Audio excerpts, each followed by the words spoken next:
There's been a bucket load of funding for road infrastructure in Gilmore. It's a wonderful coastal electorate with many hundreds of roads, but they're often damaged in the pouring rain after the blistering heat, as only a coastal region experiences. Roads funding has come from a number of sources, but my most favourite is to fix is the black spot funding. These locations are the site of accidents, some many frequent minor accidents, and others have a sad history of loss of life. So it's great to see when work is done on those projects because I know they're going to make it safer for my community. The municipality of Kiama has to date gained more than $1.25 million for such projects. Currently, I'm working on the grant of $1.4 million for the museum library upgrade in Gerringong, and the $500,000 funding is now confirmed as promised for the amenities improvement at Jamboree.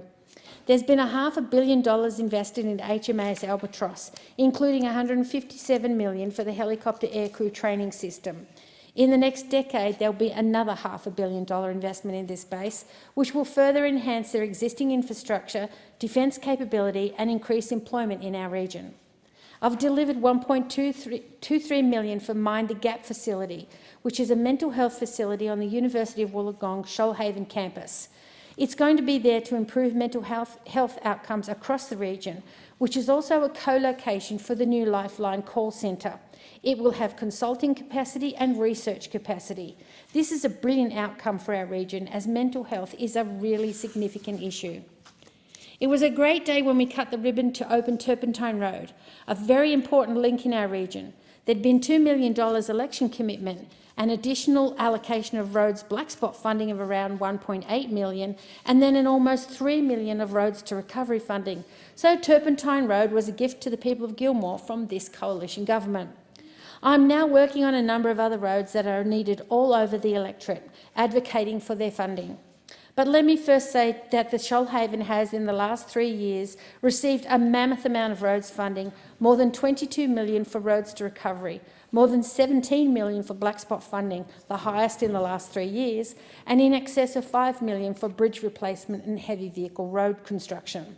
The most important of all, though, was the $10 million for the planning, engineering and environmental studies needed as a prerequisite for the new Nowra Bridge.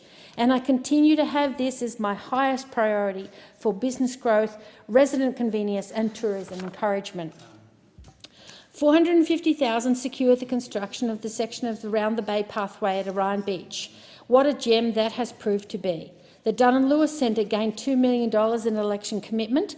That lock-up stage is now complete, and I'm advocating fiercely for the last stage of funding to see that wonderful project completed.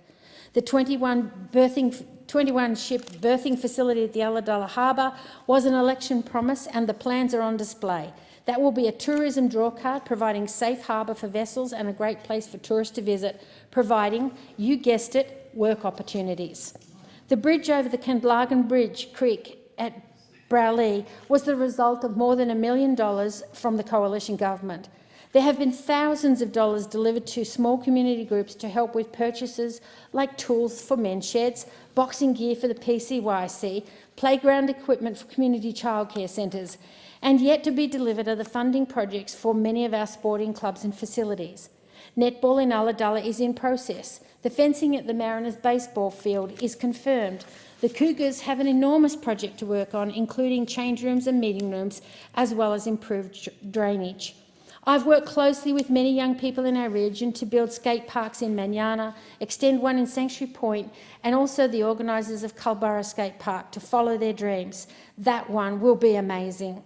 We only gave Catalyst funding, but they used that for leverage to get an enormous amount of investment. Well done to Alex McNeely and the wonderful group of local young people, many of whom are likely to be able to drive now, but I bet they still love to skate.